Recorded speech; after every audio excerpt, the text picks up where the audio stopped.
Have you ever found yourself just completely captivated by a character in a story, like really drawn to them before you even know what they look like? Oh, absolutely. There's definitely something about mystery, isn't there? Especially in romance. Right. It's that unique pull of a character whose, well, whose appearance is hidden. It forces you, I think, to look way beyond the surface. Yeah, to connect with something deeper. Welcome to the deep dive. Today, we're really plunging into a fascinating corner of romantic fantasy, the whole appeal of love interests whose faces are hidden. Mm-hmm. Our main guide for this is a fantastic article by Logan Karlie over on reactor.com. It's called 5 Fantasy Books Where the Love Interest's Face is Hidden. It's a great piece, and our mission today really is to unpack why this trope clicks so well with readers. You know, the masked character, the fully armored knight, the figure in the shadows. Yeah. We want to look at how authors actually build that tension, that trust, and importantly, that chemistry when, looks are off the table initially. Logan Karlie, who wrote the article and is a writer too, puts it really well. They talk about the slow, delicious unraveling of truth Oh, yeah, I like that phrase. and trust built in darkness. Karlie even mentions their own book, Dream by the Shadows. Right, the YA fantasy debut. Yeah, where the love interest is this villain type, totally encased in armor, horned helmet, clawed gauntlets, the whole deal, made to look monstrous, untouchable. And that's not just for looks, is it? Carly explains it reflects the version of himself the world sees or demands to see. Exactly. So for the heroine, peeling back that armor, it becomes this incredibly intimate thing, an act of trust. It's about seeing what's hidden and choosing to love it anyway. That's powerful. It really is. And what's fascinating, I think, is how these stories push back against our immediate focus on, physical attraction in a world that's so visual. So visual, yeah. These stories kind of slow us down. The article points out these characters win hearts through acts of devotion, trust, and undeniable chemistry, not just a handsome face. It's connection built on something else entirely. Sure. Deeper. Right. It makes you think about what you're actually falling for. That mystery element is huge, obviously. Whether it's a mask or shadows, it creates this inherent, well, suspense. Yeah. You, the reader, you're falling for someone right alongside the protagonist, but you don't even know what they look like. Which just amps up the yearning, doesn't it? You want to know. You need to see. Totally. And connecting this maybe to the bigger picture, these stories often dig into really profound themes like self-acceptance or choosing love beyond just the surface level. Yeah, they really make you ask what truly makes someone irresistible when their physical form is hidden or even, seen as monstrous. It challenges our own definitions, I think. Absolutely. It forces you to consider what you really value. Is it the appearance or is it the character underneath? Okay, so let's dive into some of these worlds. Let's unpack the 5 examples from Logan Karlie's article that really nail this trope. Sounds good. Where do we start? First up, Belladonna by Adalyn Grace. Now, in this one, the love interest isn't just masked. He's described as almost entirely obscured for a lot of the book. Yeah, and the love interest here is Death himself. Right. Capital D, death. A dangerous shadow. Face impossible to discern. But somehow also impossible not to find irresistible, which is quite the trick. And what's really clever, I think, is how his physical form actually starts to take shape, to become clearer as his connection with the protagonist, Signa, deepens. Oh, that's interesting. So his visibility is tied to their bond.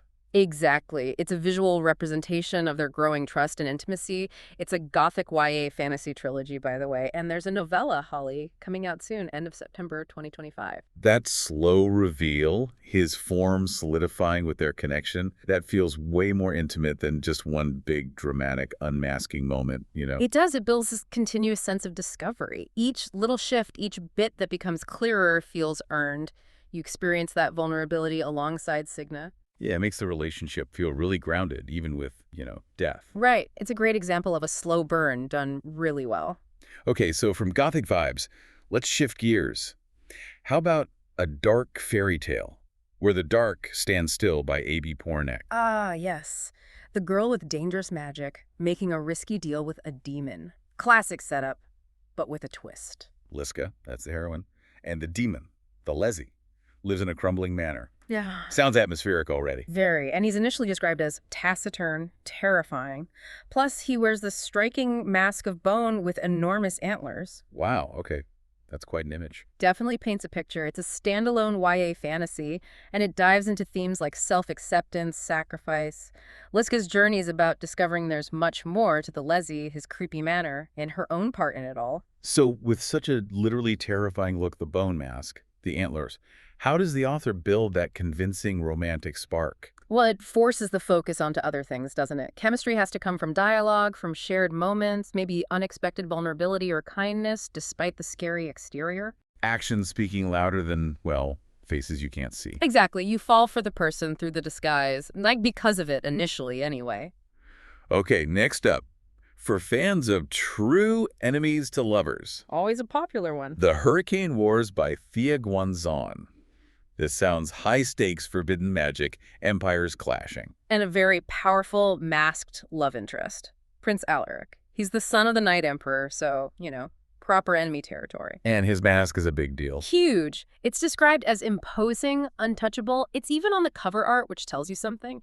His shadow magic clashes directly with the heroine Talison's light magic. Big conflict potential there. Classic light versus dark. But of course, despite being enemies, the article says he soon falls hard for Taliesin, slowly letting his guard down and softening his heart. Ah, the slow thaw. Precisely. It's an adult romantic fantasy, and there's already a sequel out, A Monsoon Rising.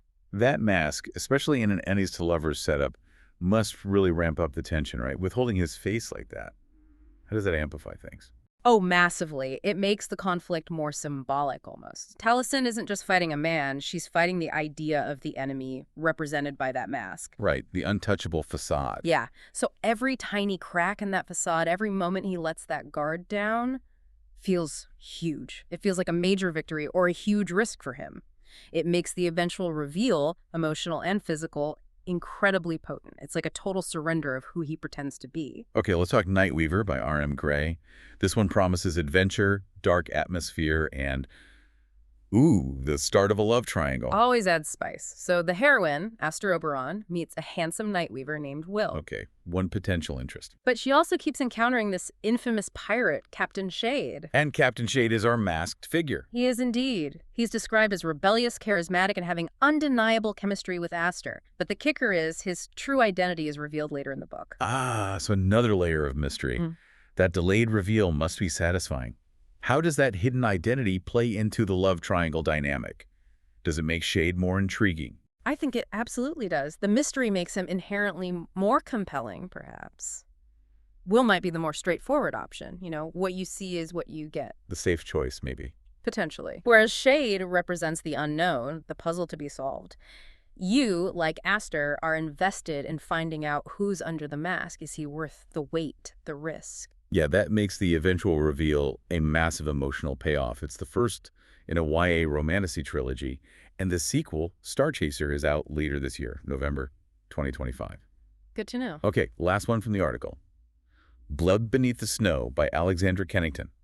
And the author, Logan Karlie, mentions being immediately hooked just by the character art. Oh, yeah. What was it? A tall, imposing figure, dark armor covering every inch. And get this, a helmet of bone, complete with a toothy jaw. Whoa, okay, that's intense. Right. Instantly memorable. This is the Hellbringer. The Hellbringer, quite a name. And he's the love interest for Princess Revna, who's competing for her own crown. So another enemies to lovers situation, it sounds like. Definitely. It's described as an adult romantasy duology full of exhilarating romantic tension and a swoony enemies to lovers romance. Swoony, even with a toothy bone helmet. I love it. It really highlights that theme again, doesn't it? The conscious choice the protagonist makes. Revna has to choose to see past this terrifying exterior, this literal Hellbringer figure who seems like her enemy. Choosing connection over fear, essentially. Exactly, and finding the swoony bits beneath the bone and armor. The sequel, Gods Beneath the Ice, is coming early 2026. So looking across all these books, gothic, fairy tale, high fantasy wars, pirate, we keep seeing these threads, don't we? Yeah, the slow burn, the hidden identities, often that enemies to lovers dynamic. It's a potent combination. So what does it all mean? Why are we as readers so consistently drawn to this journey of uncovering who someone really is? Literally and figuratively. That's the big question, isn't it? Maybe it forces us to confront our own stuff, our biases, our expectations about attraction. Could be. In a world of curated images and quick judgments. Exactly. These stories feel almost countercultural. They make us slow down and invest in understanding someone based on their actions, their words, their vulnerability, things you perceive, even when a face is hidden. It's about forging trust in the dark, like Karlie said. Yeah. And maybe there's a satisfaction in earning that intimacy, in being the one who sees past the scary mask or the forbidding armor. It feels more real somehow. And just as a quick side note, the article even mentioned a reader suggested M.A. Carrick's Rook and Rose series. Oh, yeah. Which just shows this trope is definitely out there and people really connect with it. It's recognizable. It clearly resonates. So today we've taken a real deep dive into this captivating world of masked, hidden, mysterious love interests in fantasy. We've looked at 5 great examples. And explored how authors use that hidden element to build incredible tension and really profound connections. Connections that go way beyond just, oh, he's hot. Right. Which leads to maybe a final thought to chew on. Go for it. In a world so dominated by the visual, by first impressions based on looks, what kind of power is there in a relationship where that's deliberately taken away, at least at first? What does it really mean to fall for someone you haven't fully seen? Or maybe you have seen them more truly because the visual wasn't the first thing. You saw their actions, their choices, their hidden self first. That's a great point. It makes you think that the most compelling stories, the deepest connections, are often about discovering what lies beneath that surface. Waiting to be found. So whether you gravitate towards gothic romance or dark fairy tales or these big epic battles, these books really invite you to explore trust, identity, and maybe the courage it takes to love what's hidden. Definitely worth checking out if you enjoy that slow, satisfying reveal. We absolutely encourage you to pick one up and experience that. Yeah. Well, that delicious unraveling for yourself.